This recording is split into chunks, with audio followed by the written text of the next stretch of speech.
Olá pessoal, tudo bom?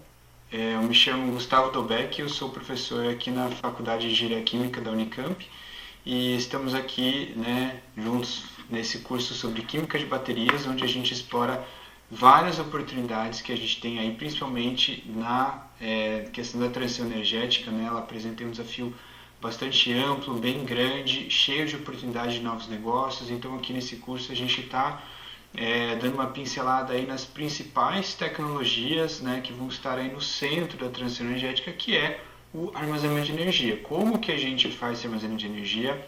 Quais que são as tecnologias envolvidas, os principais dispositivos, tecnologias emergentes, tecnologias que já estão aí mais consolidadas, tecnologias que talvez não se conheça ainda muito, mas logo logo elas também vão chegar com força. Então aqui a gente explora várias tecnologias aí dentro desse curso, buscando trazer mais informação, mais conhecimento aí para todo mundo.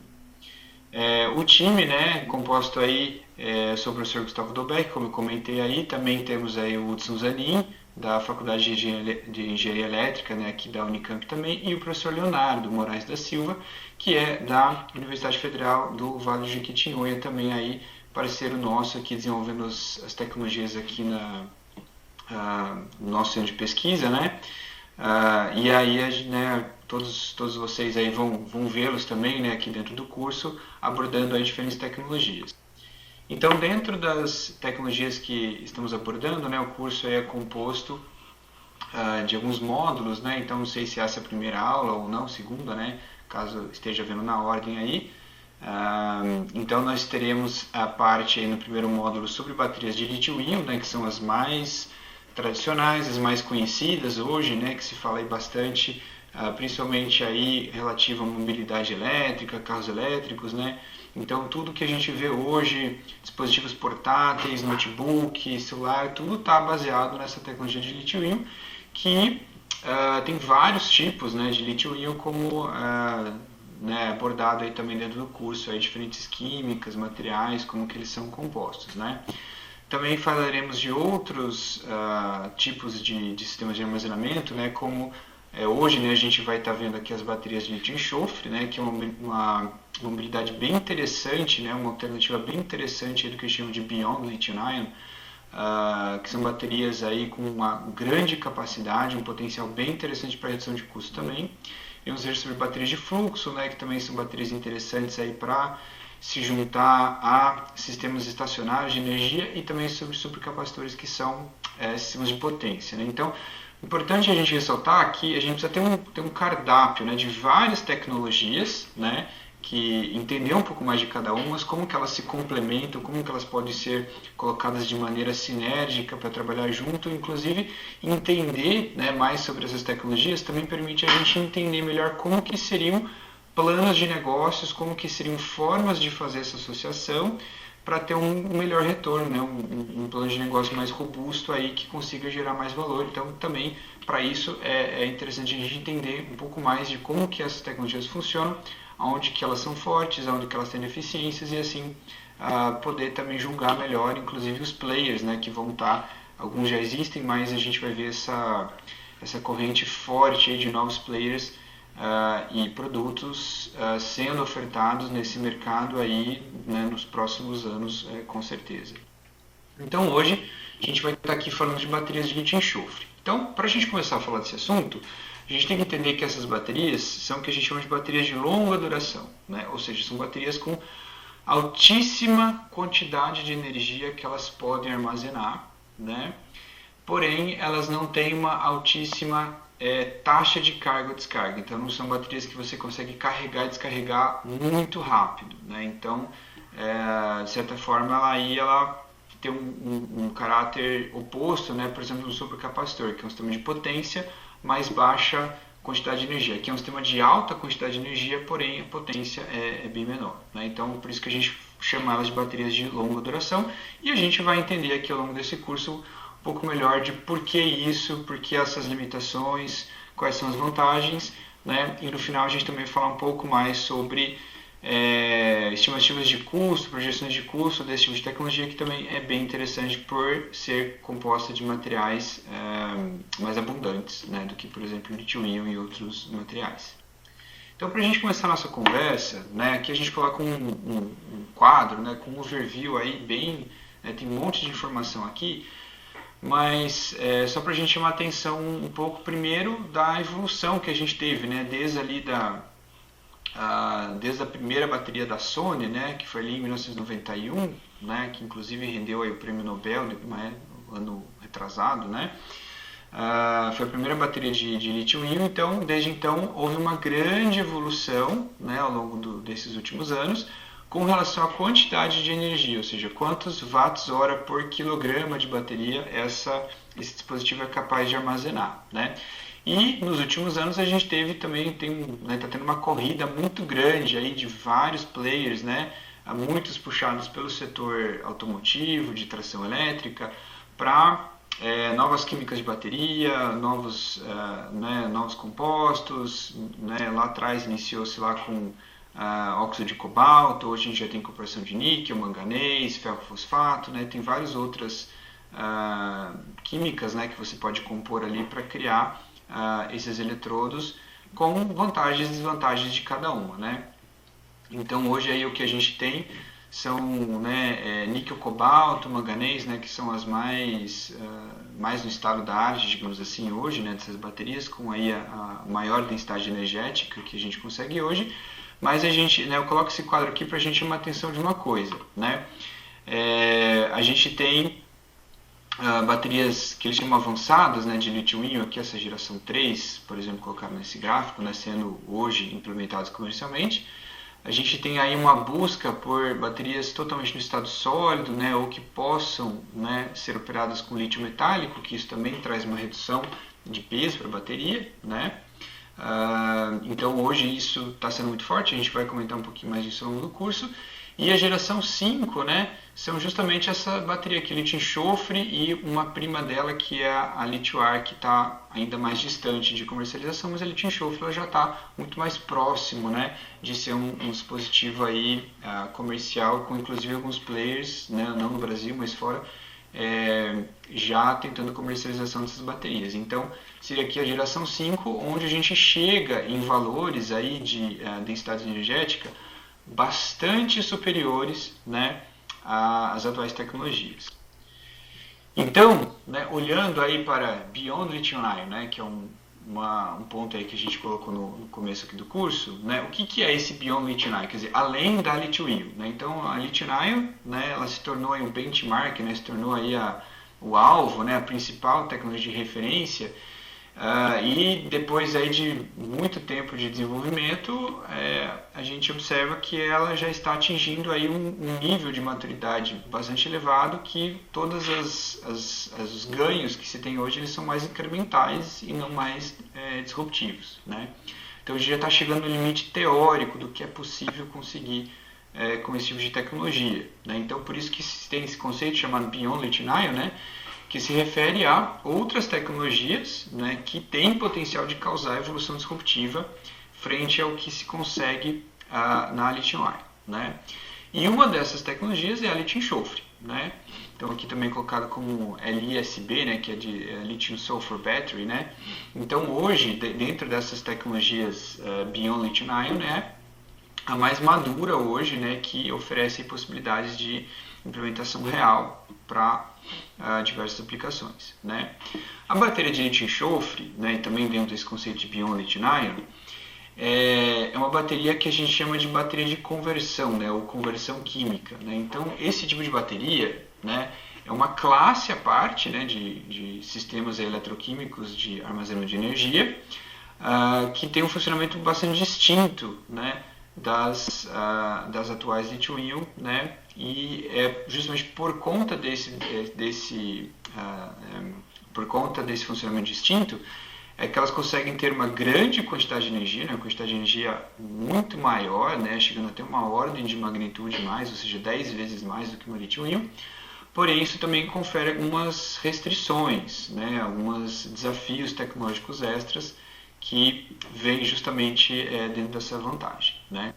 Então, falando um pouco mais dessa classe, né? Bateria de conversão, né? O que são baterias de conversão? Quando a gente compara com sistemas mais tradicionais, como lítio-íon ou até mesmo capacitores eletroquímicos, A gente está olhando principalmente para reações superficiais, né, ou reações aí de absorção física, como por exemplo aqui, né, eu só coloquei um exemplo que acontece em filtro de carvão ativado, que acho que é algo que todo mundo já conhece, né, ou seja, você tem ali um material com alta porosidade e você tem ali uma aproximação superficial e um aprisionamento superficial, né, e se isso se dá por cargas elétricas, a gente tem um supercapacitor ou capacitor eletroquímico.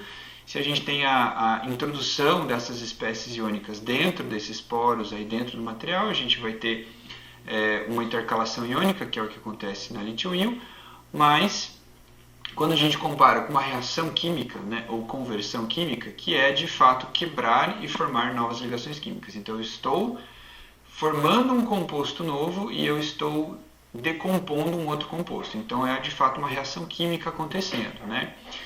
Reações químicas, elas têm uma quantidade de energia muito grande, né? Tão maior que é o que a gente usa hoje para a mobilidade, né? Então, todo motor a combustão, seja gasolina ou etanol, o que a gente está usando para movimentar esse veículo? É a energia liberada pela quebra dessas ligações químicas, né? Então, a ideia é a mesma. Então, só que em vez de eu fazer a quebra dessa ligação química para gerar calor e esse calor fazer um trabalho mecânico, eu consigo aproveitar os elétrons que estão circulando na quebra e formação dessas ligações como corrente elétrica útil, né? Então, por isso que ela tem uma grande densidade de energia, porque eu estou usando a energia relativa à quebra e formação de ligações químicas, né? Então, esse é o primeiro ponto, né? Só que a cinética, né, ou seja, a velocidade com a qual eu consigo quebrar ou formar essas ligações, também causa uma restrição à velocidade de carga e descarga que eu consigo fazer nessas baterias, e é por isso que a gente vai comentar aí mais um pouquinho adiante. Bom, falando um pouquinho de intercalação versus conversão. Então, o que é esse intercalação? Né? Intercalação é como as baterias lítio-íon funcionam, é a base do funcionamento delas. Então, elas vão gerar corrente elétrica acomodando íons, né? Então aí a lítio-ion, né, ela tem esse nome porque ela acomoda o íon de lítio, né? Ou seja, o lítio mais, né? Eu posso ter sódio-íon, potássio-íon, posso ter uma série de outras baterias, na verdade, até sódio-íon, né? A gente escuta um pouco mais falar hoje em dia, mas a lítio-íon foi a pioneira, né? E por que o lítio? Até coloca aqui um esquemazinho aqui da tabela periódica, né? O que a gente observa? Que o lítio é o elemento, né, o metal mais leve que existe, né? Então eu tenho lá a tabela periódica, né, hidrogênio, que é o elemento mais simples de todos, mais leve, depois eu tenho hélio, depois eu tenho lítio, né? Ou seja, número atômico 3, né? E quando ele perde o elétron, então é um íon extremamente pequeno, né? Então ele consegue entrar com facilidade dentro de estruturas, né? Dependendo do solvente, né, obviamente isso vai impactar, mas ele consegue entrar muito facilmente dentro de estruturas cristalinas, né, que é o que se usa, e é por causa dessa propriedade que a gente chama de intercalação, ou seja, o íon ele entra dentro dessa estrutura, então ele intercala para dentro de uma estrutura cristalina, né, e essa intercalação vai alterar o estado de oxidação ali ao redor local daquela estrutura, então usualmente se usam alguns óxidos de metais de transição, então por isso cobalto, níquel, manganês, né, que a gente estava comentando antes. Já a conversão química, né, então ela gera essa corrente elétrica não por uma alteração de estado de oxidação dentro da estrutura de um outro material, não. Ela vai gerar por ela estar doando ou recebendo elétrons para a formação de uma outra ligação química do lítio com algum composto, né? Então, aí no caso a lítio-enxofre, ela vai reagir com enxofre. Então tem o enxofre, tem o lítio, esses dois caras vão reagir, vão formar um novo composto, e esse novo composto vai gerar aí uma mudança de estado de oxidação que demanda receber ou doar elétrons, aí dependendo da direção do ciclo, né? Assim como com oxigênio também é possível fazer isso, né? Que é, como a gente mencionou, uma prima aí da lítio-enxofre, porém a gente não vai estar tratando dessa tecnologia aqui nesse curso, ela tem outras particularidades, vários outros desafios, né? E ela está mais longe ainda de uma aplicação real, né?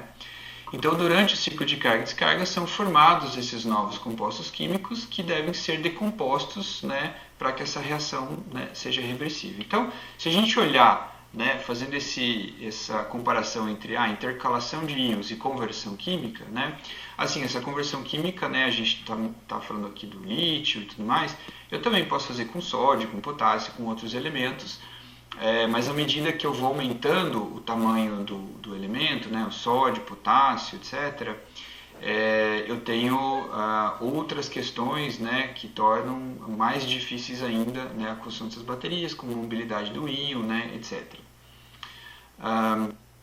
Então, se a gente fizer uma comparação aqui, intercalação versus conversão de uma maneira bem didática aqui.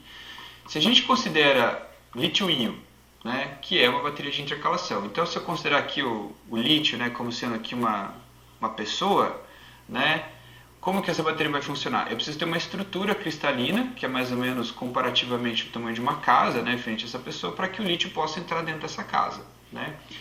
Então, o que a gente observa com isso? Que a quantidade de lítio, né, que eu preciso para construir uma bateria de lítio-íon, ela é pequena comparado à quantidade de material como óxidos metálicos e outros elementos que eu preciso ter para construir a bateria. Então, eu tenho toda essa estrutura, né, ou seja, toda essa estrutura cristalina complexa aqui de diversos óxidos metálicos, né, para que o lítio possa entrar lá dentro, né? Então, a massa de toda essa estrutura aqui é muito maior do que a massa do lítio, né? Por isso que eu tenho uma restrição também de quanta energia eu consigo armazenar dentro das estruturas. Então, isso seria um paralelo aí que a gente pode fazer com intercalação. Já a conversão é como se eu tivesse esse mesmo íon de lítio aqui, né? Essa mesma moça aqui representada, e eu tenho compostos aqui como enxofre e oxigênio que vão ser a bagagem dela. Então, ela vai lá, vai reagir, né? E vai formar um novo composto, né, que são espécies de lítio-enxofre ou lítio-oxigênio, né, que vão ter um peso muito menor, né, comparativamente à intercalação, que eu preciso ter aquela estrutura cristalina. Então, por isso que a quantidade de energia por peso que eu consigo ter das baterias é muito superior a lítio-íon, né, por isso que ela também é classificada como Beyond Lithium-Ion, né. Para a gente ter aqui um comparativo, né, aqui eu trago alguns números mais genéricos, né, entre lítio-íon e lítio-enxofre, né. A gente tem aí valores de capacidade hoje, né, para lítio-íon em torno de 250, né, kWh por quilograma, sendo que a lítio-enxofre pode chegar até 2.600, 2.500 kWh por quilograma. Então a gente vê que tem aí um potencial de até 10 vezes, né, de aumento de quantidade de energia que eu armazeno por massa de bateria. Então isso é bastante substancial e é isso que move, né, muito da tecnologia e interesse na lítio-enxofre, inclusive aí alguns projetos até de avião elétrico, né, que consideram usar esse tipo de bateria. Porém, né, sempre tem um lado ruim, né? Então o número de ciclos hoje da lítio-íon, ela consegue valores bastante elevados, aí mais ou menos 5.000 ciclos, alguns falam em até 10.000 ciclos, né? Mas de qualquer maneira são um valor de ciclagem bastante grande que confere uma vida útil aí de até uma década, né, para esse tipo de bateria. Dependendo da aplicação vai ser menos, dependendo da aplicação pode ser mais, né, porque você tem que considerar se as perdas que você vai tendo ao longo do tempo ainda não põem em risco a aplicação que você precisa. Então tração elétrica geralmente é mais difícil você ter uma vida tão grande. Agora, uma aplicação estacionária, você pode ter uma sobrevida maior, né? Por isso que isso pode variar bastante. Para lítio-enxofre, né, aqui mais ou menos aí 500, como sendo um número aí bastante otimista, inclusive, né? Muitos estudos até mostram um pouco menos, alguns outros mostram que você consegue chegar um pouco mais.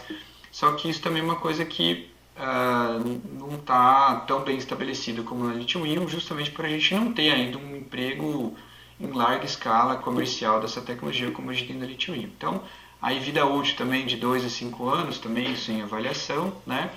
Potência, né, já é um parâmetro mais difícil da gente avaliar, porque na lítio-íon isso muda bastante, né?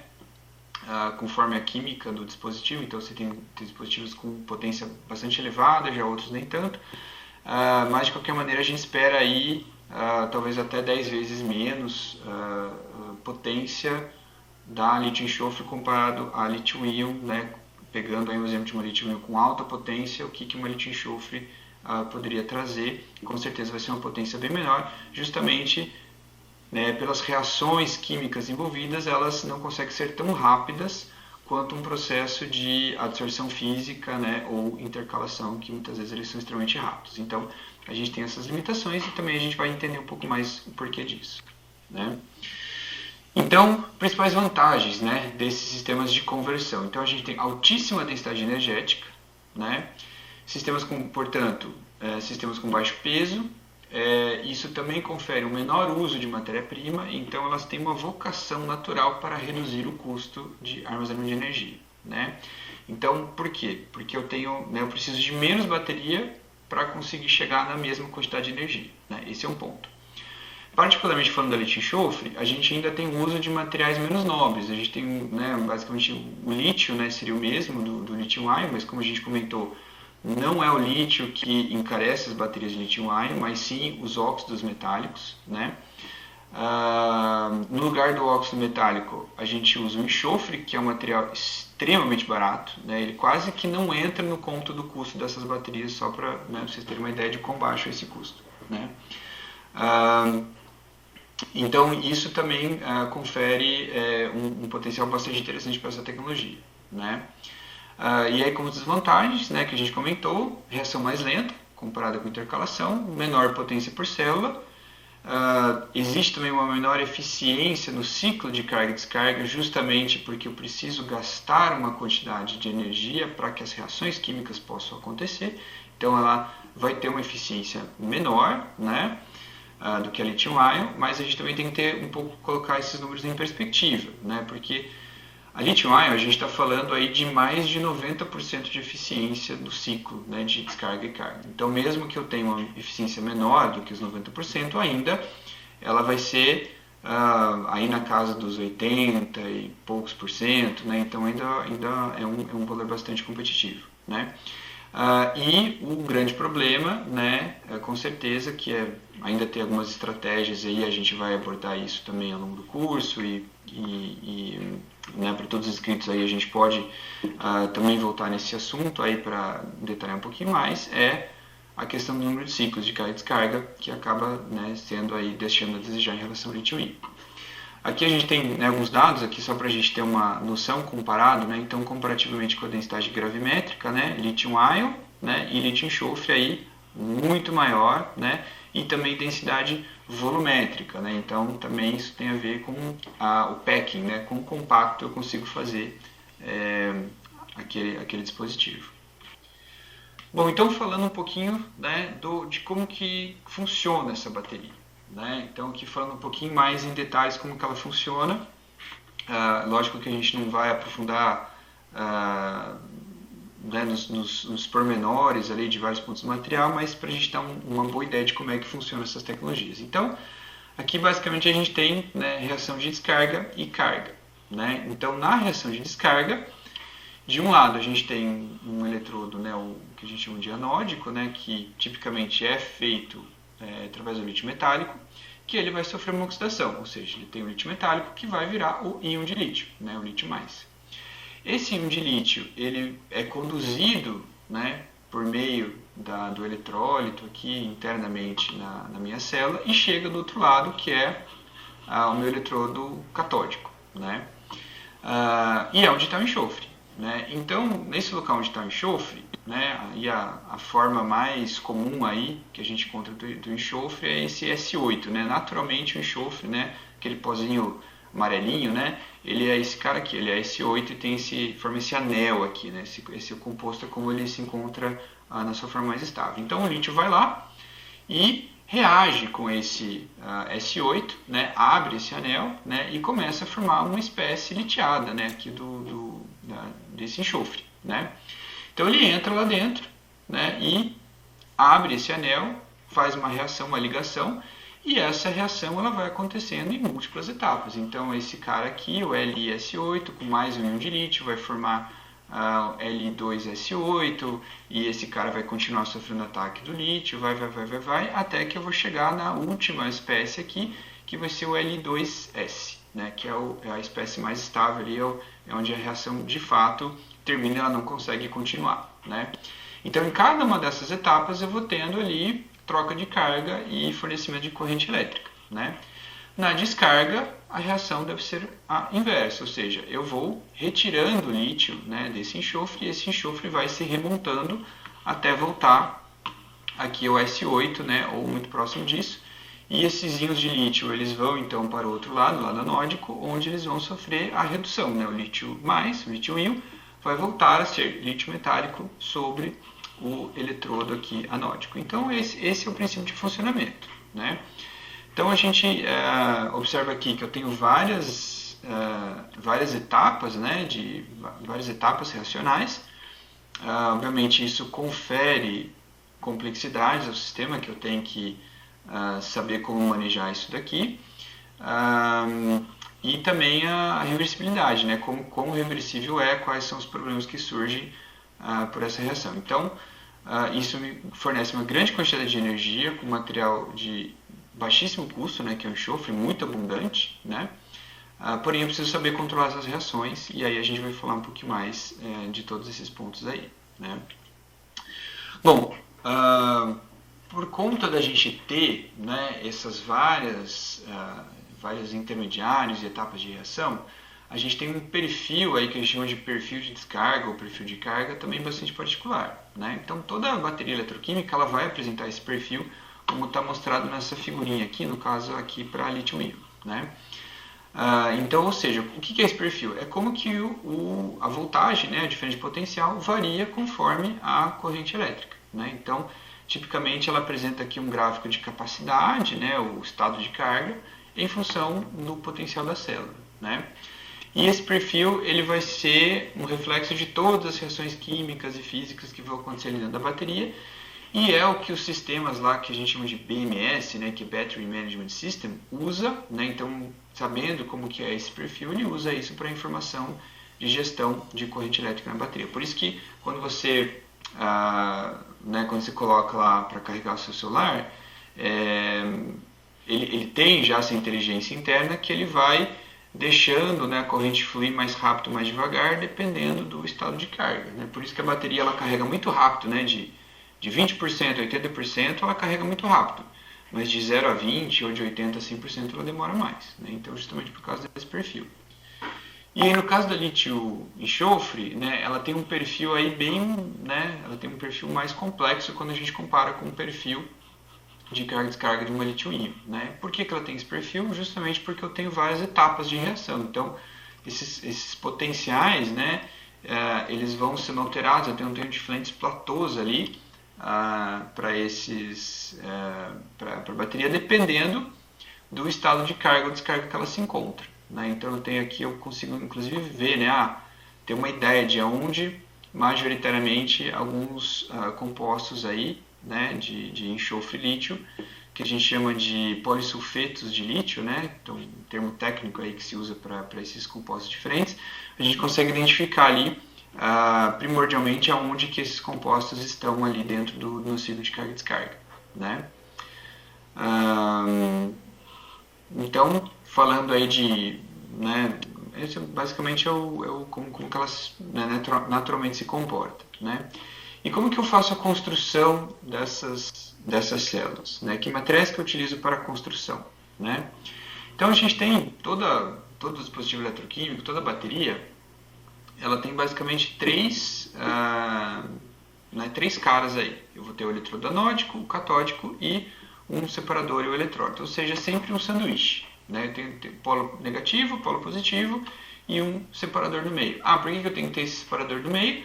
Porque senão, né, os elétrons eles sempre vão seguir o caminho de menor resistência. Se eu não tivesse um separador ali no meio, eles iam seguir internamente, ia fazer um curto-circuito interno da bateria, né, e ela não ia conseguir gerar trabalho elétrico útil. Então esse separador ele tem basicamente duas funções: de isolar eletricamente o anodo do catodo para que obrigue os elétrons a circular externamente, né, e também fazer a condução dos íons, né, para que eu possa fechar aí essa minha reação. Então, no eletrodo anódico, eu tenho tipicamente lítio metálico sendo usado, né, ou um substrato, né, de alumínio aí, ou cobre impregnado com lítio metálico,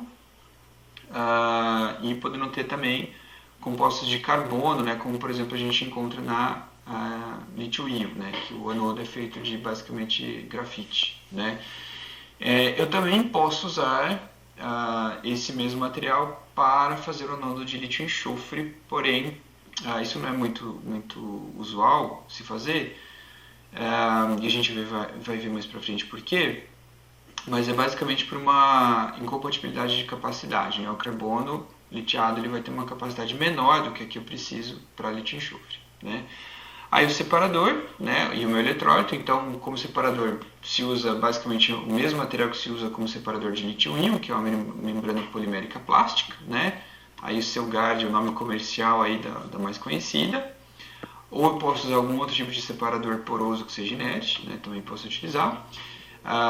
Esses dois solventes aqui, DME e DOL, né, que são os principais solventes aí, que se utilizam por uma boa compatibilidade com lítio metálico, uma boa solvatação aí dos meus compostos internos, né? Então basicamente existe uma proporção aí de 1 para 1 desses dois solventes orgânicos aí. Eu vou ter sais de lítio sendo utilizados também para conferir condutividade iônica, né? E também se usa bastante aí o nitrato de lítio também como aditivo, que também melhora a condutividade e ajuda na proteção do lítio metálico. E no meu eletrodo catódico vou utilizar o meu enxofre, portanto, né? O enxofre por si só, eu não consigo utilizar só ele, né, como eletrodo. Por quê? Porque o enxofre ele não é condutor elétrico, né? Ele é um isolante elétrico. Então, se eu quero que eu tenha troca de elétrons com o meu eletrodo, eu preciso colocar um outro material junto com o enxofre que garanta uma condutividade elétrica. Em que esse cara é o carbono, né, nas suas variadas formas, grafite, carvão ativado, grafeno, nanotubos de carbono. Eu posso ter várias opções aí de materiais condutores elétricos e quimicamente inertes que se misturem bem ali com o enxofre e deem esse caráter condutor para o meu eletrodo, né? Eu vou também utilizar um solvente, porque eu preciso misturar todos esses caras juntos, né, e confeccionar uma espécie de uma tinta, né, que a gente chama, né, que é como a indústria de lítio-íon também fabrica as baterias, né? Ela faz uma tinta dos materiais ativos e ela deposita essa tinta numa superfície para criar o eletrodo. Então aqui é a mesma ideia. Então a gente tem que ter um solvente para fazer isso. E também se utiliza um binder, que é para deixar todos esses caras colados, né? Que se eu não utilizar esse binder, provavelmente quando o solvente for embora, né, quando eu faço a secagem desse eletrodo, o pó aqui de carbono e enxofre, quando ele seca, ele começa a se desprender da superfície, né, e ela não fica ancorada. Então eu preciso ter alguma coisa ali, né? A PVDF é um exemplo, né? Mas eu preciso ter alguma coisa ali que faça esse ancoramento aí com a superfície, tá? E aí a montagem das células, né? E aí vários tipos de células diferentes, né? Uma que se utiliza bastante é a CCR2032, que inclusive a gente encontra no mercado, né? Para vender, que são essas células que a gente conhece como tipo moeda, né? Ou botão, né? Então eu vou lá colocar, né, o meu eletrodo positivo, né, que tem lá o meu carvão ativado, binder, enxofre, vou colocar um separador, pode ser o Celgard ou algum outro, né, no caso aqui, nesse exemplo aqui, fibra de vidro, né, mas eu poderia estar usando o Celgard também. O meu lítio metálico, né, o coletor de corrente, e sempre tem essa molinha aqui que é para manter a pressão interna da célula, que garante melhor funcionamento, né. Faço a incorporação do meu eletrólito, né, prenso tudo isso e está pronta a minha bateria, né, tipo moeda. Existem outras formas de se montar, né.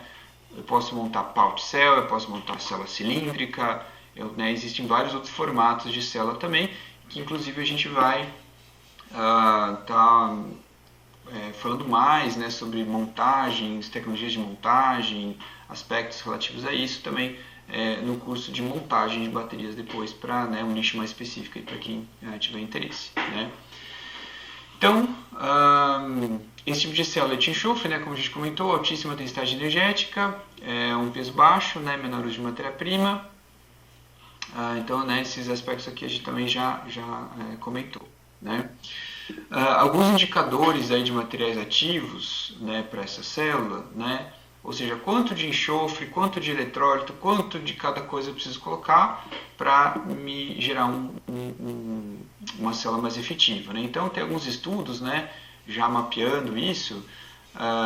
Então a gente tem alguns pontos aqui que são interessantes, né? Até coloco esses gráficos aqui que correlacionam aí quanto de enxofre, né? Ou seja, quanto a adição de enxofre melhora a minha densidade de energia da célula, né? A gente poderia pensar o seguinte: bom, quanto mais enxofre eu coloco, mais enxofre eu tenho para fazer a reação, portanto maior a capacidade que a célula tem, certo? Então, né, parece lógico, quanto mais enxofre, maior a capacidade, será? Né?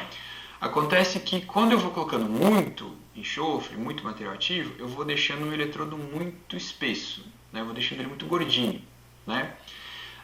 E a gente sabe que um limitante para que a bateria funcione é a boa condução, né? Tanto dos íons quanto dos elétrons. Então, se eu deixo esse cara muito espesso, eu começo a criar barreiras, né? De condutividade, tanto iônica quanto eletrônica, que deixam digamos assim, esse enxofre ele começa a não ser mais, ele não consegue mais ser usado dentro da bateria, né? Então tem um certo limite aí, né? Sendo que os valores ótimos estão aí entre 5 a 7 miligramas por centímetro quadrado. Então a gente vê que são filmes finos, né, que eu vou formar desses materiais, e a gente até vê nesse gráfico, né? Então no começo aqui eu tenho um grande aumento de capacidade conforme mais enxofre eu estou colocando, mas chega num certo ponto que ele praticamente estagna, né? Então não adianta eu colocar mais matéria-prima que a minha célula não vai melhorar, né? Por isso que se usa aqui, próximo aqui do valor limite, né, como sendo valores ótimos, né? E outra questão também importante a gente mencionar é a quantidade de eletrólito, né? Que se eu coloco mais eletrólito, né, eu facilito a minha cinética reacional, porque eu estou facilitando a condução dos íons, né? Estou facilitando a chegada desses íons em todo o enxofre que está ali colocado, então parece ser legal colocar mais eletrólito. Porém, o eletrólito ele é um líquido, portanto ele é denso, né? E ele não é, digamos assim, ativo para a reação, ele está ali sendo como um meio de reação. Então, ele é meio que a gente pode enxergar ele como sendo um peso morto do ponto de vista de aumentar a quantidade de energia. Ou seja, quanto mais eletrólito eu coloco, eu estou, no fundo, tirando densidade energética do meu dispositivo, né? Então, valores ótimos aí também estão na casa aí, em torno de 2 microlitros por miligrama de material ativo, né, que eu estou colocando, que é essa razão ES, né, trazida aqui por esse gráfico. E tem uma outra questão, né, que a gente vai falar mais no final aí da aula de hoje, que é relativo ao custo, né, porque o eletrólito é o cara que custa mais caro dentro da litin-enxofre, então eu também vou querer usar a menor quantidade possível, né. Então aqui só ilustrando, né, esquema de confecção, então eu vou pegar todos os meus materiais lá na composição do catodo, né, junto com o meu solvente. Isso aqui vai ser feito um banho ali de ultrassom para dispersão, né, desse material. Depois isso aqui vai me gerar uma tinta que eu vou fazer a deposição, né, em cima ali do meu substrato. Tem um tratamento térmico, né, para que eu consiga ter a melhor interação do enxofre, né, com o meu carbono, e depois isso é cortado e moldado aí para a construção de diferentes células, né. Então aqui tem alguns exemplos, né, justamente dessa tinta, essa tinta ativa, né, para a confecção do eletrodo de litin-enxofre, aqui no caso do catodo, né, sendo depositada sobre alumínio, né. Então aqui são testes feitos no nosso laboratório, então até mostrando aqui alguns testes prévios, né, que não teve uma incorporação muito boa, né, então a adesão também aqui vai ser super importante, né. Até mostrando alguns exemplos aqui de testes, né? Por exemplo, só mostrando a evolução, né? Hoje a gente já está em dispositivos muito melhores, mas é a questão da adesão, né? Como é que a gente faz a adesão, né, desses materiais ativos sobre o meu substrato? Ela é extremamente importante do ponto de vista de manufatura, né, que a gente vai abordar depois. Aqui só para a gente ter uma noção, né, como que ela também impacta até na questão da capacidade final da bateria, né? Então, uma maior aderência, né, vai facilitar o manuseio, prolonga a vida útil, né, reduz resistividade interna, né, dessa bateria, e ela também, por conta disso, melhora, né, inclusive a quantidade de energia que ela é capaz de reter, né, justamente por reduzir essas perdas internas e uma melhor eficiência total, né.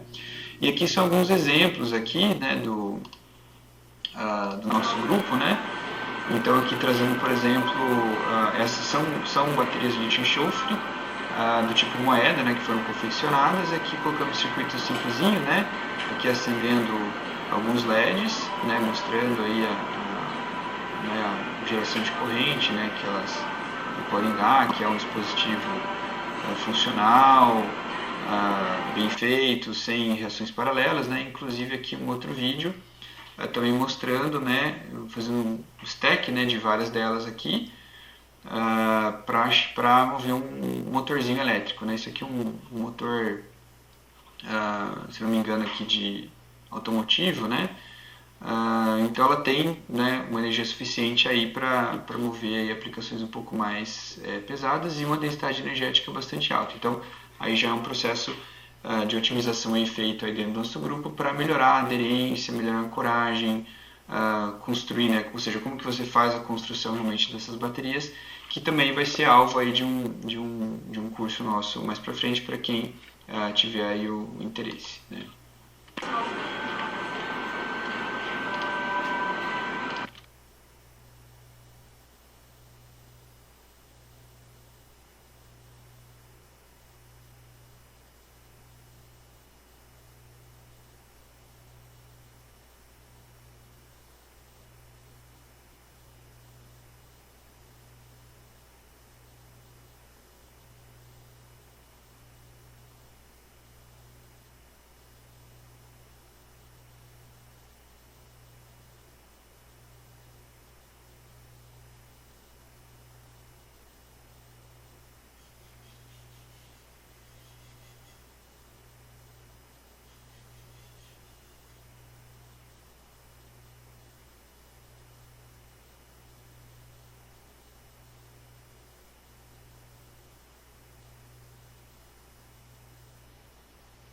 Então, falando um pouco mais dos constituintes aí principais, né? Então, falando um pouco mais do catodo, né? Que é onde vai acontecer essa reação do lítio com o enxofre. Então, quais são os requisitos que esse cara tem que ter? Ele tem que ter uma boa condutividade, né? Então, como a gente comentou, enxofre e seus compostos eles são isolantes elétricos. Então, eu preciso adicionar uma composição, um bom condutor eletrônico, né? E também que seja quimicamente inerte, que ele não vai sofrer a reação de oxidação e redução, que vai acabar gerando reações paralelas, né, e perda aí energética para o meu dispositivo, né. Então o carbono é com certeza o melhor desses caras, que tem um custo baixíssimo, já é empregado para essa mesma finalidade para lítio-íon, então faz todo sentido usar ele. A questão de afinidade química, né, então essas reações de conversão, ou seja, quando eu estou reagindo o lítio com o S8 e todos aqueles polissulfetos, né, aqueles intermediários que a gente comentou, para que esses intermediários sejam oxidados e reduzidos, eu preciso ter uma boa afinidade química com a superfície do eletrodo, né? E aí isso também é um ponto bem importante aí para que a gente vai chamar atenção logo mais.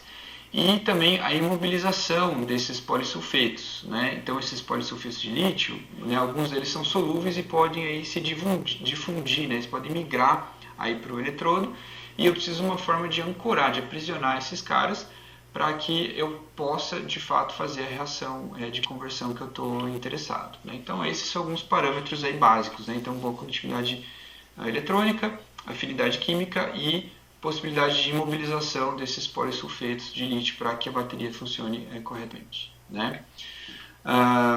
Aí um ponto interessante, né, que materiais condutores inertes, né, à base de carbono, então grafite, grafeno, nanotubos, polímeros condutores, eu tenho várias opções aqui, né?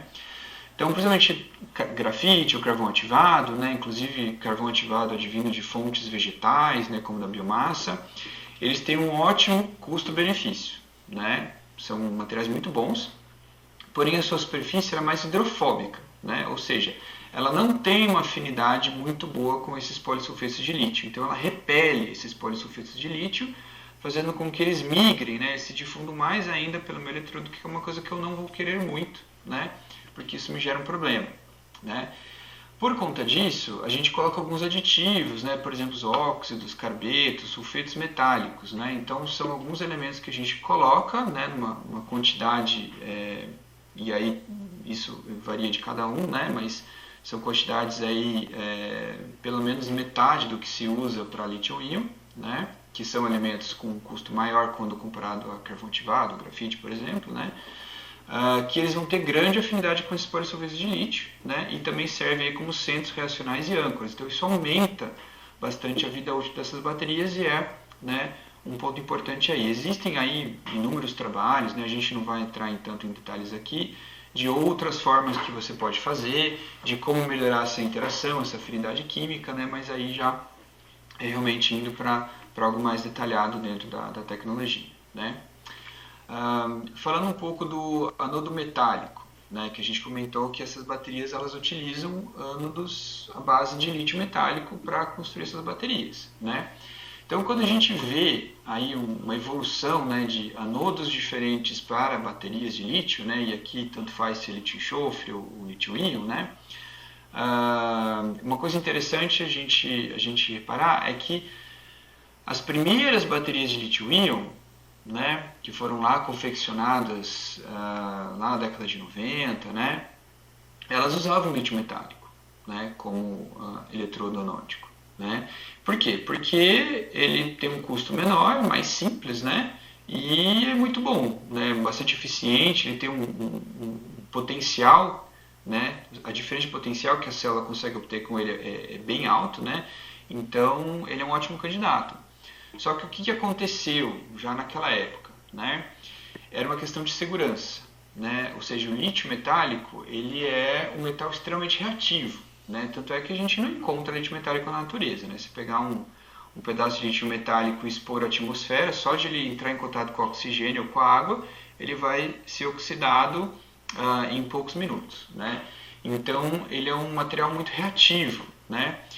E embora as baterias elas sejam encapsuladas e fechadas, né, o que acontecia com o tempo?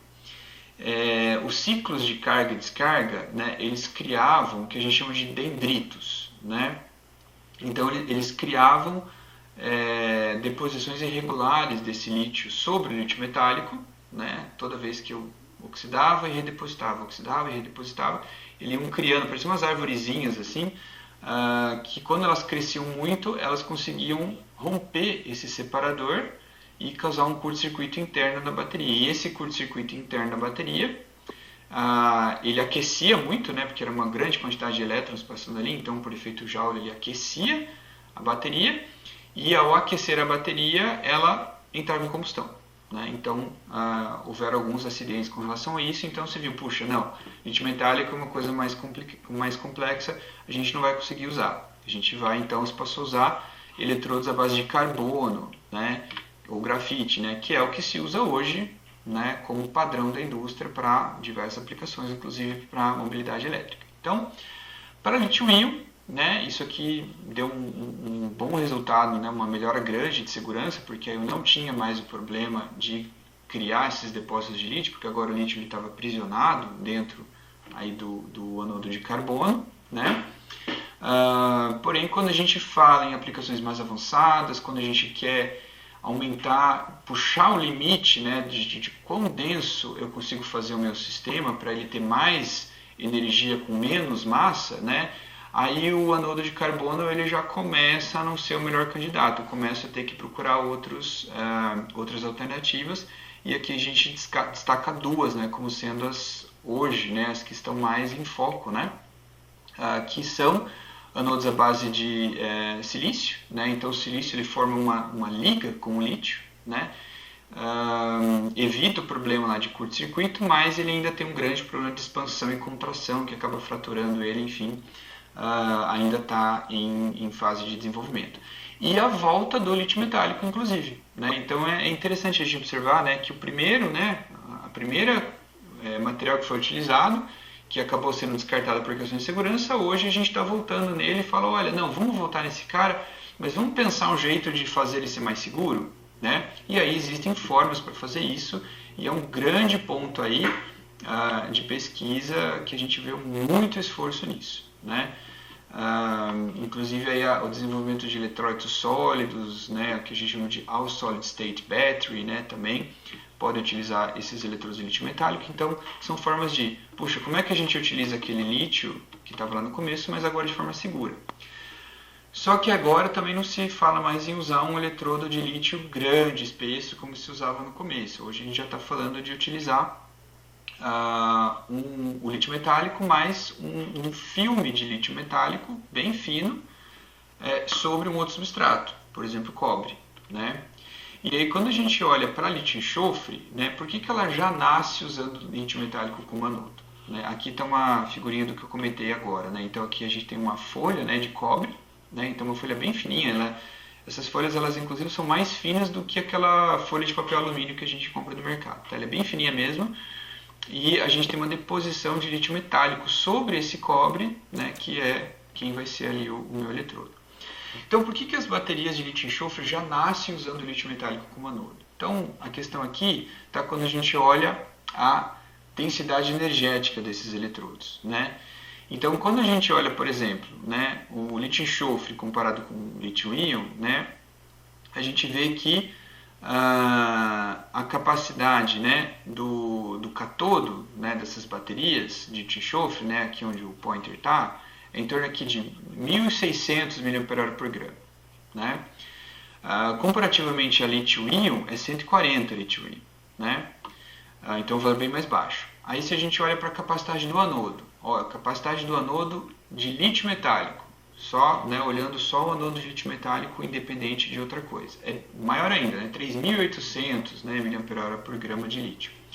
Quando a gente compara com a capacidade do anodo de carbono, né, de grafite, como é o utilizado hoje nas baterias de lítio-íon, ele tem aí um valor de 370 até 400 mAh por grama, né? Então, o que acontece? Quando a gente está pensando na bateria final, a capacidade final dela vai ser ditada pela menor capacidade do material que está lá dentro. Então, se a gente tem combinação, né? A gente sempre vai ter combinação de um material anódico e um catódico. Então, se a gente combina, no caso do lítio enxofre, um material anódico, que é o eletrodo de lítio metálico, que tem 3.800, mas combina ele com o enxofre, né, catódico, que tem 1.600, qual que vai ser a capacidade final da bateria? 1.600, né? Ou seja, esse 3.800 aqui, né, eu não vou conseguir chegar a usar ele. Então, qual que é o problema de utilizar o catodo de uma lítio enxofre, né, que está aqui 1.600, com o anodo de uma lítio que tem só 370 até 400? A minha bateria vai estar limitada pelo anodo e não mais pelo catodo, né? Então, todo aquele esforço de eu tentar melhorar a densidade energética pela reação de conversão e todas as complicações e desafios que isso traz, mas com esse grande benefício de densidade energética, vai por água abaixo se eu começar a usar anodo de grafite, né? Então, por isso que ela já nasce tendo que olhar essas tendências mais modernas, aí, mais novas, que a gente vê hoje na indústria para melhorar a densidade energética. Então, eu combino ela com lítio metálico, que tem uma densidade energética altíssima, né? Muito maior do que qualquer outra coisa, com o enxofre, que é bastante elevada, né? A lítio-íon não tinha tanto esse problema porque a densidade do catodo era só 140. Então, se eu tinha um anodo de grafite que tinha 380, eu já não estava usando tudo que esse anodo podia me dar, né? Então, ela já era limitada pelo próprio catodo, né? Agora, a lítio-enxofre, aí a gente tem que olhar isso aqui um pouquinho diferente, né? Então, é por esse motivo aí, beleza? Bom, falando aí de alguns dos principais desafios tecnológicos ainda em fase de P&D, né, de maturação para elevar em TRLs mais altos, né, a gente tem aí alguns desafios ainda que não estão completamente resolvidos, embora eles já estejam bastante avançados, tanto é que a gente tem até algumas empresas que começam a comercializar baterias de lítio enxofre, né?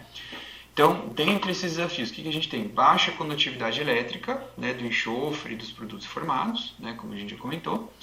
Cinética de conversão lenta para esses polissulfetos, ou seja, reações que são mais lentas, né, para fazer a reação do polissulfeto com o lítio, que isso restringe aí a potência da minha célula e restringe a velocidade de carga que eu consigo fazer para ela também, né?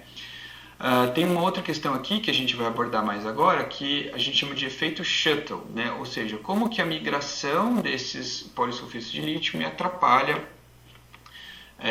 na eficiência da minha bateria, né? E também o eletrodo anódico de lítio traz, obviamente, alguns desafios, como a gente já comentou, Tá joia? Então, falando aí, efeito Shuttle, né? Acho que com certeza é o principal desafio dessa tecnologia, que vamos entender um pouquinho mais como é que isso aqui acontece, né? Então, lembra que a gente falou, olha, eu tenho diferentes compostos, né, de enxofre e lítio sendo formados ao longo da descarga da minha bateria, né? Então, eles recebem esse nome de polissulfetos, e aí, em especial, né, alguns deles, aqui o L2S6 e L2S4, eles são compostos solúveis, né? Parece aquela moça lá que a gente comentou no começo da apresentação, ela pega a malinha dela e vai andando, né? Então, são compostos que eles se dissolvem ali no meu solvente, no meu eletrólito, e começam a migrar pela bateria, né? Então, um ponto era aquela afinidade química. Preciso ter afinidade química para que esse cara que está lá caminhando na superfície do eletrodo, né, seja aderido por ele para que eu faça a reação e troque elétron e assim gere corrente elétrica, né? Agora tem outro problema, que esse polissulfeto que está ali andando, ele pode atravessar o separador, né? Ou seja, ele atravessa o separador e vai chegar do outro lado da bateria, vai chegar lá no meu anodo de lítio. E se ele chega lá, ele começa a fazer a reação por conta, né? Ele vai fazer a reação espontaneamente ali na superfície do meu lítio anódico. Então, o elétron que eu estaria indo por fora para gerar trabalho elétrico, chegar do lado do catodo, fazer a reação com o lítio e isso me gerar corrente elétrica, agora ele está fazendo uma reação direta na superfície do anodo de lítio e o elétron está sendo trocado ali e não mais pelo circuito externo. Então, o que isso me acarreta? Isso acaba roubando corrente elétrica que eu teria disponível para a minha reação, né? E com isso eu também reduzo a capacidade da célula e também é o que a gente chama aí de eficiência coulombica, né? Ou seja, quantos elétrons eu coloquei, né? Quantos mols de elétrons ali eu coloquei dentro da minha bateria e quantos eu consegui tirar de volta, né? Isso que é eficiência coulombica. Então, se eu tenho reações ali que me roubam parte dessa corrente elétrica, eu vou acabar diminuindo, né? Ou seja, eu não consigo mais tirar todos os elétrons de dentro da bateria em relação àqueles que eu coloquei, né? Além disso, isso também pode levar à deposição de compostos insolúveis. Quem que são esses compostos insolúveis? São essas caras aqui mais no fundo, o Li2S2 e o Li2S. Então, esses caras aqui no final da minha reação, eles não são mais solúveis, eles se redepositam, eles são insolúveis de novo, né?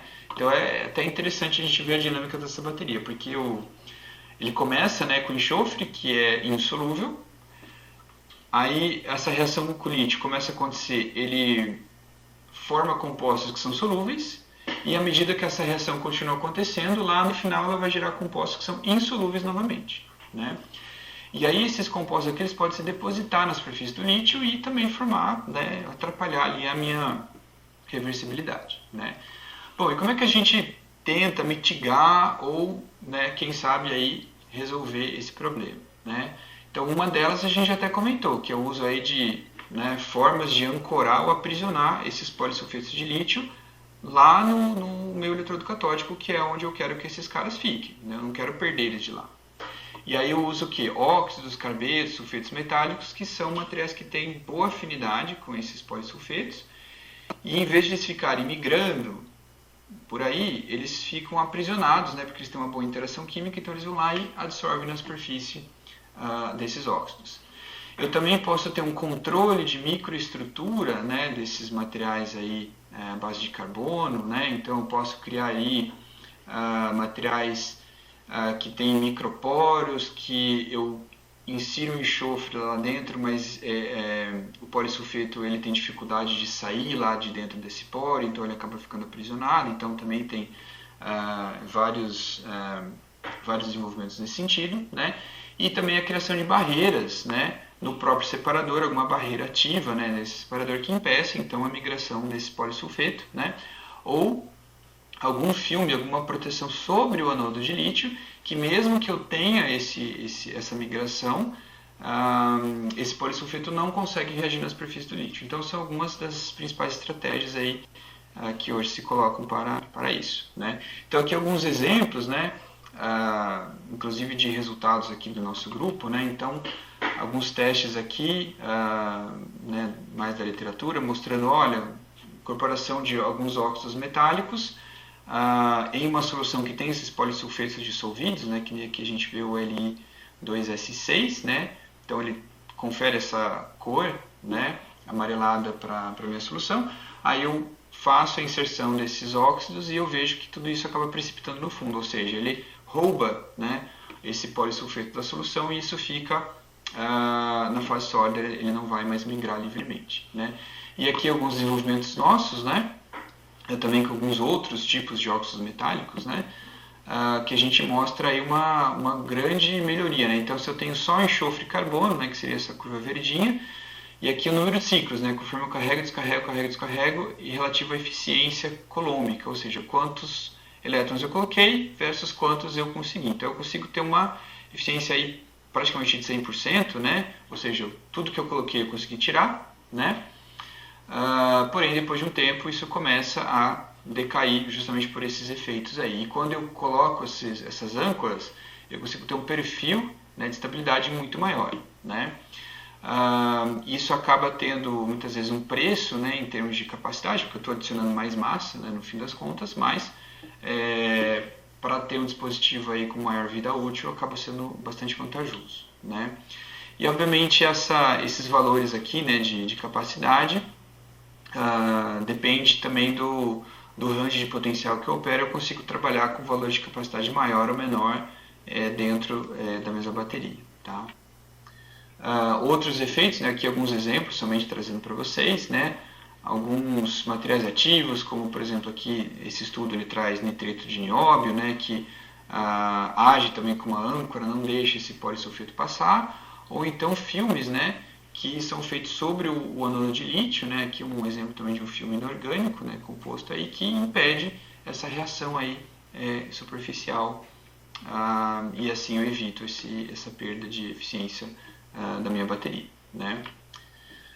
Outros desafios, né, formação de dendritos, né, que a gente já comentou um pouquinho aqui, né. Então, coloquei essa imagem aqui. O dendrito é justamente isso, né, é um cristal realmente que vai se formando, né, que ele tem esse aspecto, né. Então, quando você oxida um metal e redeposita ele sobre a superfície, ele naturalmente, o íon ele se redeposita numa superfície de menor energia, né, que não vai ser a superfície plana de novo, ele vai ir para pontas, vales, defeitos na estrutura e faz esse crescimento, né, essa arvorezinha aí que vai nascendo, e se isso cresce demais, como bateria são sempre camadas muito finas, né, se ele cresce demais, ele pode levar a um curto-circuito e esse evento aqui que a gente chama de thermal runaway ou explosão da minha célula, né. Então, como que eu posso mitigar ou resolver isso? Através de uma SEI, né, que a gente chama SEI, que é Solid Electrolyte Interface, né, ou seja, é uma deposição de material sobre a superfície desse lítio metálico que impede esse crescimento desse dendrito, né, e ela precisa ser estável, né. Então essa SEI ela permite a entrada do íon de lítio, mas ele evita esse crescimento aí desse dendrito, né. Eu também posso formar filmes, né, diversos, inclusive orgânicos, sobre o lítio metálico e alguns aditivos em eletrólitos que também dificultam, né, a formação desses dendritos. Então aí também tem aí bastante similaridade com algumas baterias de lítio-íon também que estão indo, né, para essa direção de anodos de lítio metálico, né. Então são desafios similares. Outro ponto importante para a gente mencionar, questão de eficiência da célula, né, que a gente comentou no início aqui da aula de hoje. Quando a gente pega uma curva de carga e descarga de uma lítio-enxofre e compara com uma lítio-íon, né, o que a gente observa? Existe sempre uma esterese, né, ou seja, uma diferença de potencial entre o potencial de carga e o potencial de descarga, né, isso para qualquer bateria. Para a lítio-íon, essa diferença ela é muito pequenininha, né, e é essa diferença que é justamente a energia que eu perco, né? Que uma coisa é a gente falar eficiência coulombica, tá? A eficiência coulombica é a quantidade de elétrons que eu coloco e retiro, né? Ou seja, a capacidade, né? Agora outra coisa é a eficiência energética, ou seja, quanto de energia eu coloquei versus quanto de energia eu retiro. E a eficiência energética nunca é 100%. Eu sempre tenho perdas, né? E essa perda é justamente medida por essa diferença de potencial que existe entre a carga e a descarga. Então a gente vê que esse gap, né, ele é bem maior para lítio enxofre, por isso que a eficiência dele não é tão alta quanto a de lítio-íon. Mas lembrando que lítio-íon, esse gap é tão pequenininho que chega ali a mais de 90% de eficiência, né? E por que isso se deve? Tá? Se deve basicamente à cinética de reação mais lenta, né, que também vai depender do estado de carga, né? No começo ela é mais rápida, no final do ciclo ela vai ser mais lenta. Então, dependendo da cinética da reação, né, por essa cinética ser mais lenta, ela consome uma parcela dessa energia que eu estou colocando ali, né? E outra é perdas pela migração aí dos polissulfetos de lítio, né? E essa dificuldade de ancoragem, interação com a minha superfície, que se eu conseguir melhorar isso, né, eu vou conseguir fazer uma reação mais rápida também, e com isso vai melhorar a minha eficiência, tá joia? Bom, fazendo aí um breve resumo aí de timeline, né, dessas baterias, né? Então a gente tem, na verdade, os primeiros estudos, os primeiros papers feitos ali, lá na década de 60, né, 1960, até os anos 2000, né, foram os primeiros estudos, né, dessas baterias, com poucos trabalhos publicados. Aqui era majoritariamente acadêmico ainda, essa tecnologia. Foi depois dos anos 2000 que a coisa realmente começou a ter um volume de trabalhos, uma explosão aí de trabalhos, trazendo muito mais aspectos por se vislumbrar em uma aplicação prática, né? Então a gente começou lá, né, os primeiros pontos com meso e microestrutura de carbono e essa mistura de carbono e enxofre, como fazer essa mistura, que isso possibilitou um ganho grande aí em termos de capacidade e confecção de eletrodos com baixo peso, delgados, enfim, né? Aí depois a gente teve outros trabalhos com adição de aditivos, aí, né, por exemplo aqui o Reduced Graphene Oxide, o RGO, né, que também conferiu aí uma propriedade interessante, aí começou a se discutir mais. Com certeza aqui muito importante a adição de óxidos, carbetos metálicos, sulfetos para ancoragem e melhorar a estabilidade dessas baterias. Mais recentemente aí mediadores redox, eletrocatalisadores, que são estruturas aí um pouco mais complexas, que tanto servem de ancoragem como facilitam o transporte de elétrons para melhorar a cinética da reação, né? Aí também aprisionadores e separadores funcionais para evitar esse efeito shuttle, né?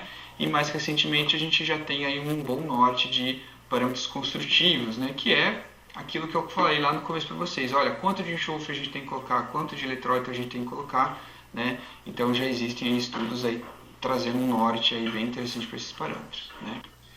Bom, e como ponto final aqui, né, para a gente falar, obviamente, é perspectivas de redução de custo, né, que é uma coisa bastante interessante dessa tecnologia, né? Então, esses dispositivos, né, lítio enxofre, eles vão ser construídos com materiais que naturalmente têm um menor custo em comparação com as baterias de lítio-íon, então esse é um ponto importante. Por eles terem uma maior densidade de energia, então eu preciso de menos matéria-prima, isso também já me traz uma redução de custo, né? O enxofre é extremamente abundante e tem um custo baixíssimo, né, para construir a minha célula. Até comentei, o custo do enxofre praticamente não entra na conta aqui dessas baterias. E a principal questão está no custo dos sais de lítio e do eletrólito, né? E também na própria viabilidade técnica, como é que eu construo um dispositivo que tem uma durabilidade maior e de forma estável, né? Então, para a gente entender um pouquinho isso aqui, eu traço aqui a distribuição de materiais, ou seja, porcentagem de massa, né, aqui na esquerda, e porcentagem em custo, né, para a construção aí de uma bateria de lítio enxofre, né? Então, aqui são alguns dados, né, extraídos aí da literatura também, para uma célula do tipo pouch, né, que é uma célula que é mais interessante do ponto de vista de utilização de material, né, e packing, do que, por exemplo, uma célula do tipo moeda, né? Então, a gente vê aqui que o packing, né, para uma pouch cell é apenas 15% da massa total, e o eletrólito, olha só, né, lembra que eu falei para vocês que o eletrólito é um cara denso, né, ou seja, ele tem uma contribuição alta na massa total. Então aqui, ó, mais de 50% da massa é o eletrólito, né? Então, ó, nosso anodo de lítio aqui, ó, 3%, enxofre 11%, carbono 6%, aqui os coletores, né, de alumínio e cobre, também a porcentagem baixa. Então, o eletrólito realmente é o grande cara aqui. E para o custo do leite-enxofre, quem que é o grande vilão? O eletrólito, quase 60% do custo, por ser, né, ainda essa mistura, né, do eletrólito e principalmente do sal de lítio que está dentro desse eletrólito, não é uma mistura que eu tenho grandes volumes hoje comercialmente disponíveis, por isso que ele também tem um custo alto. O custo do lítio, bem baixinho, né, o packing aqui 30%, e o outros aqui, o enxofre está aqui dentro desse outros, né? Então praticamente aí não entra no cômputo do custo para leite-enxofre ou enxofre, né? O lítio entra, mas o enxofre não. E o eletrólito é o grande cara aqui, né? Então, para a gente colocar isso aqui em perspectiva também, né? Esse outro trabalho ele traz algumas estimativas aí de densidade específica para a célula, né? Não mais para o eletrodo, mas para a célula final, considerando packing, considerando eletrólito, considerando todos os temas ali, né? Então, hoje a gente tem aqui um baseline, né? 220, né? Watts-hora por quilograma de bateria, mas é um baseline bastante conservador, né? Considerando aí 400% de excesso de lítio, considerando um conteúdo de enxofre aí de 50%, 60% em relação ao carbono, né? Então tem muito espaço para melhoria. E aí, né, até a gente, né, traz aqui alguns números. Então, se eu elevar o conteúdo de enxofre para 85%, eu já vou melhorar esse número. Se eu trabalhar com essa célula com uma capacidade, ou seja, com descarregando ela até um limite maior que a célula permite, então eu já vou aumentar isso aqui bastante. Se eu melhorar a minha razão do eletrólito frente ao enxofre, né, para 3.5 ou 2.5, isso aqui já vai aumentar bastante. E se eu trabalhar com menos lítio, né, então eu já chego aí em valores aí próximos a 500 watts-hora por quilograma, que são targets aí para 2040, inclusive do mercado chinês, né. E falando de custo, né, como referência aqui, 116, né, dólares por quilowatt-hora aqui, lítio-íon com níquel, cobalto, manganês, né, que é um dos mais usuais aí para o estado da arte hoje das baterias, né. E a gente começa aí para lítio-enxofre um baseline de um valor mais alto, né, 240, porém colocando, né, todas essas considerações, olha, aumentando a quantidade de enxofre, trabalhando com uma capacidade, não limitando a capacidade, na verdade, né, dessa bateria, trabalhando com uma relação otimizada de eletrólito, né, que é o cara mais sensível ali, se o pouco que eu reduzo a quantidade de eletrólito eu vou ter um impacto grande no custo, né, eu chego ali a um valor menor do que hoje a lítio-íon, né, 109. Mas isso considerando custo do eletrólito, né, que a gente tem hoje, tá? Então, quando a gente pega um eletrólito, só para a gente ter isso em perspectiva, para a gente entender esses números. Quando a gente pega um eletrólito de uma lítio-íon, a gente está falando aí em torno de 4 a 5, né, 4 dólares por quilograma de eletrólito, né? Por que a gente tem esse custo tão baixo? Porque você tem uma produção em altíssima escala, volume muito grande de produção desse eletrólito para lítio-íon, por isso o custo caiu bastante. Qual é o custo do eletrólito para lítio-enxofre? É 50, 60 dólares por quilograma, ou seja, mais de 10 vezes mais do que o custo do eletrólito para lítio-íon. E considerando que na lítio-enxofre o eletrólito é o principal vilão do custo, então toda a redução de custo que você consegue ter através do ganho de escala na produção, então se você considerar o preço do eletrólito para lítio-enxofre similar ao que você tem para lítio-íon, a gente cai esse valor aqui para 55 dólares por quilowatt-hora, que é metade do que a gente tem hoje para lítio-íon, considerando a lítio-íon já no seu volume de fabricação em escala industrial como a gente tem hoje, né? Então a gente vê que tem um grande potencial de redução de custo com aumento de escala também, que é bem interessante, além de ter uma bateria com potencial de capacidade maior do que a gente tem na lítio-íon, tá ok? Pessoal, então agradeço bastante aí a todos vocês aí que se interessaram pelo curso, espero que tenham gostado aí desse material. A gente buscou aí pincelar os principais problemas, desafios, como funciona né, nessas tecnologias de lítio enxofre, e convido aí vocês a gente aumentar o nosso networking, conversar aí no grupo, né, que a gente tem criado aí para o curso, tendo interesse aí em outros aspectos que a gente pode de repente tratar aí né, de forma mais pontual. Com certeza a gente fica à disposição, né, e agradeço a todos vocês. Muito obrigado.